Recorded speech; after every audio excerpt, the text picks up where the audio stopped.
Ya, Assalamualaikum warahmatullahi wabarakatuh. Berjumpa lagi dengan email tutorial.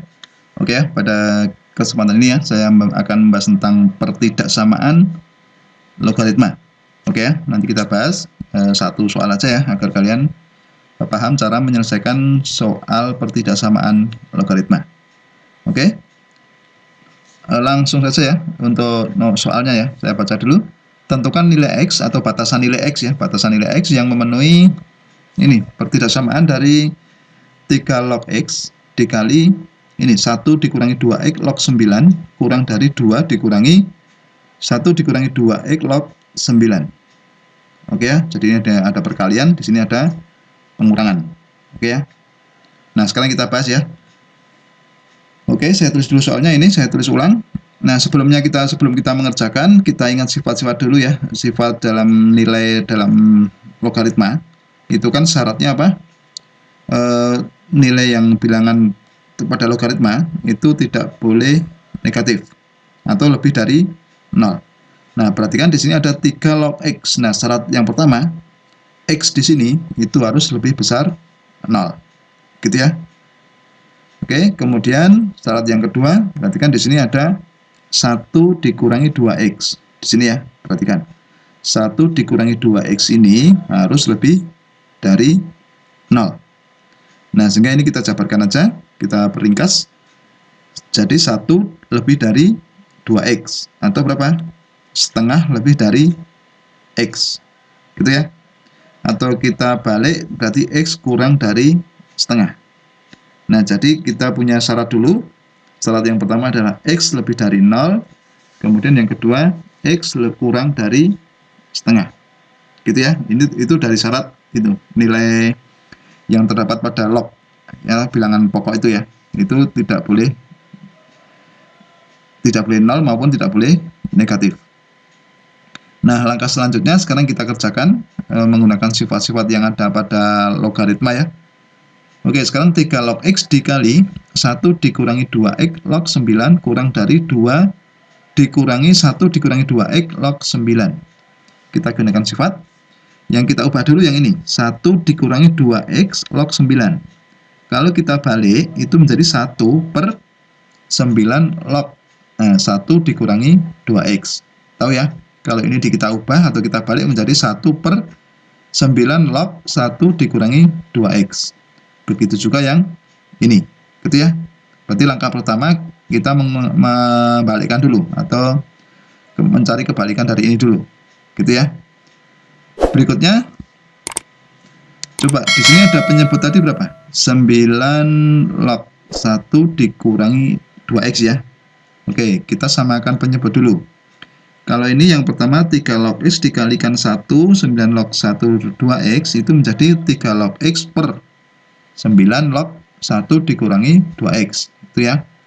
Nah, 2 kalau penyebutnya menjadi 9 log 1 dikurangi 2X, maka 2 ini juga dikalikan 9 log 1 dikurangi 2X. Gitu ya. Nah, sementara yang ini tetap ya, tidak berubah, dikurangi 1 per 9 log 1 minus 2X. Intinya langkah ini adalah menyamakan penyebut. Berikutnya, kita ringkas saja. Yang depan tetap ya, 3 log X per 9 log 1 dikurangi 2X. Nah, yang belakang ini kan penyebutnya sudah sama ya. Berarti pembilangnya kita satukan aja menjadi 2 gitu ya, dikali 9 log 1 dikurangi 2X dikurangi 1. Oke, pada langkah ini berarti kita meringkas yang ruas kanan ini. Oke ya. Nah, perhatikan di sini penyebutnya sama ya. Oke, penyebutnya sama. Berarti untuk menyelesaikan ini, kita bisa fokus pada pembilangnya. Oke. Nah, sehingga kita menyelesaikan pertidaksamaan dari pembilangnya. Sehingga menjadi 3 log X kurang dari 2 dikali 9 log 1 dikurangi 2X dikurangi 1. Oke ya. Berarti pada fokus ini, kita bisa menghilangkan pada penyebut. Oke ya. Nah, sekarang coba kita punya 3 log X dikurangi 2 dikali 9 log 1 dikurangi 2X minus 1. Gitu ya. Perhatikan.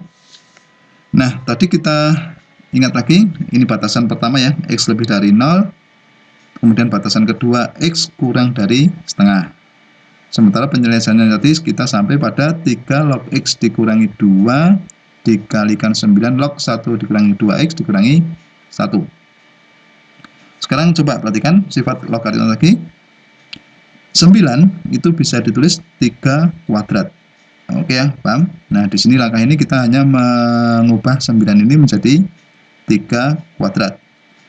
Langkah berikutnya, 3 kuadrat log 1 dikurangi 2X menggunakan sifat logaritma ya. Kita tahu kalau pangkat di sini turun itu menjadi 1 per pangkat atau menjadi 2 ini menjadi setengah. Jadi langkah ini adalah 3 kuadrat log 1 dikurangi 2X itu sama saja dengan setengah dikali 3 log 1 dikurangi 2X. Paham ya sampai sini ya? Nah, langkah berikutnya itu kita kalikan aja 2 dengan setengah. Itu kan menjadi 1 ya. 2 kali setengah itu 1, maka bentuknya menjadi sederhana sekali.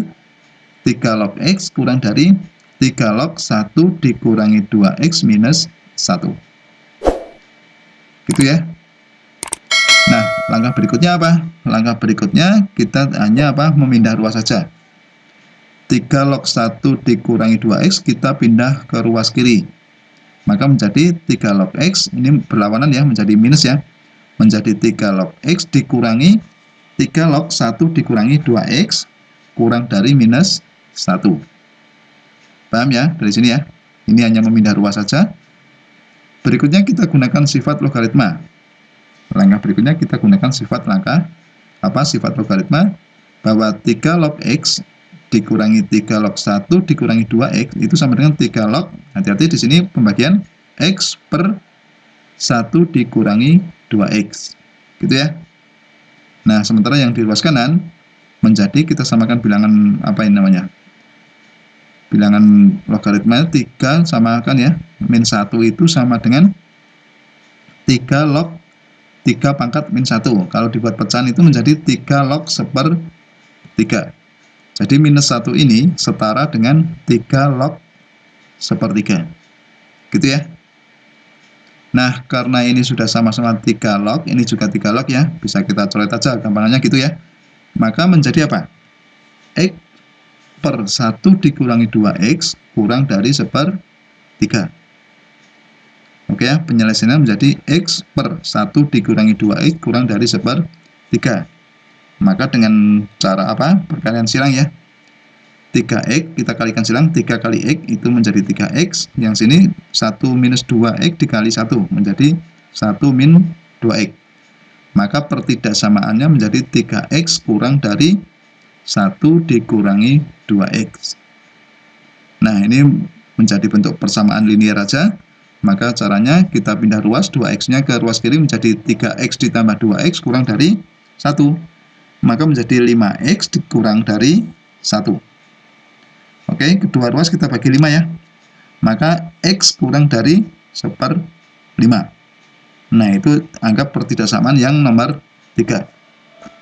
Nah, jadi kesimpulannya untuk secara keseluruhan, batasan nilai X yang memenuhi itu dibatasi oleh X sama dengan X lebih dari 0, kemudian X kurang dari setengah, dan X kurang dari 1/5. Jadi kesimpulannya kalau kita iriskan dari ketiga syarat ini, maka diperoleh penyelesaian antara X itu antara 0 sampai 1/5. Jadi kesimpulannya atau penyelesaian dari soal tadi adalah X itu antara 0 sampai 1/5. Oke ya, begitu. Sudah paham? Ya, demikianlah tutorial tentang pertidaksamaan logaritma. Semoga bermanfaat. Dan jangan lupa tunggu tutorial berikutnya.